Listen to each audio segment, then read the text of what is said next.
Hello guys, তো আজকে আমি বানাচ্ছি ভেটকি মাছের পাতুরি। তো দেখতে পাচ্ছ ভেটকি মাছটাকে আমি ভালো করে ধুয়ে রেখেছি।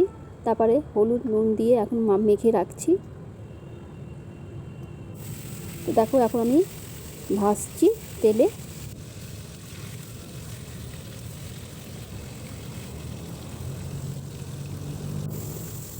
তো কটা ভেজে রাখলাম, আবার দেখো ভাজছি।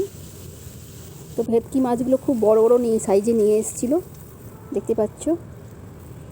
তো সবগুলো ভাজা হয়ে গেল। তো এবার আমি দিচ্ছি কালো জিরা আর পেঁয়াজ। তো দেখো ভালো করে ভাজছি পেঁয়াজটাকে, আর একটা রসুনও দিলাম। তো ভালো করে ভাজলাম লাল করে। তারপরে হলুদ, শুকনো লঙ্কা গুঁড়ো, ধনে গুঁড়ো, নুন দিয়ে ভালো করে এখন কষাচ্ছি। তারপর নুন, সামান্য চিনি দিলাম, চিনি দিলে খুব স্বাদ হয়।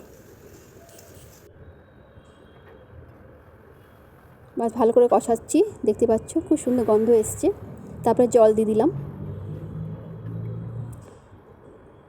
তারপরে দেখতে পাচ্ছ আমি ঢেকে দিলাম একটু, ঢেকে আবার আমি খুলে আবার আমি মাছগুলো দিয়ে দিলাম।